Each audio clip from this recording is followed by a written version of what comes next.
Mayor Rocky Anderson.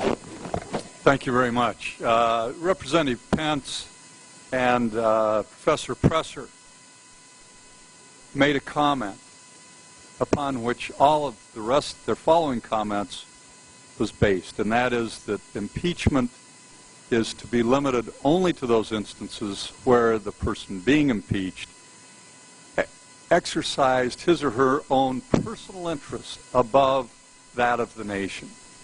That is atrocious scholarship. It does not reflect what's happened in history. It does not reflect what the founders had to say or the comments made during the ratification convention regarding impeachment.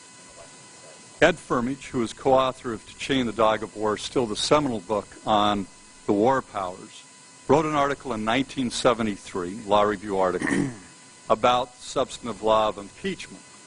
There he noted that clearly charges of constitutional violations, and here there certainly have been many discussed, and gross abuses of power for illegitimate purposes should be included as impeachable offenses regardless of the offender's office.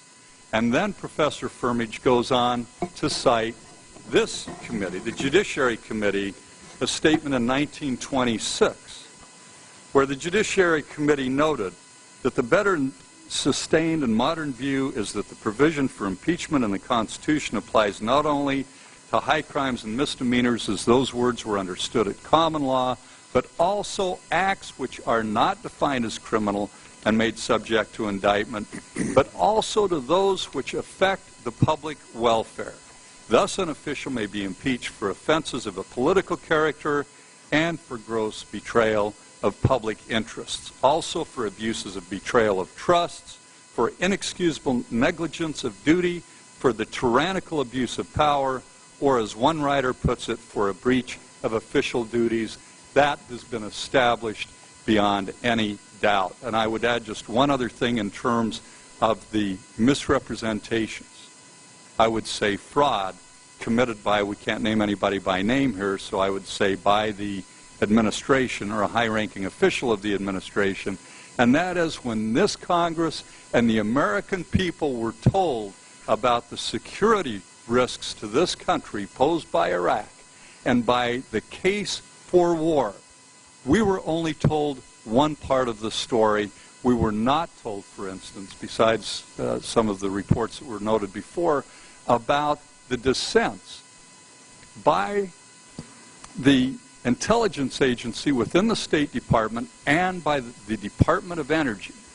Their statements in the October National Intelligence Estimate that said there is nothing to back this up about these aluminum tubes being used to help Iraq's supposed nuclear initiative, and there certainly is nothing to this claim about Iraq trying to buy uranium from Niger. It was right there in the National Intelligence Estimate.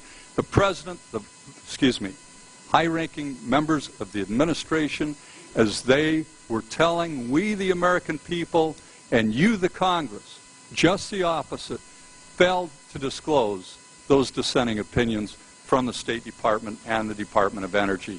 That constitutes a fraud which helped lead this country to this disaster in Iraq. Professor Stephen Presser. I'll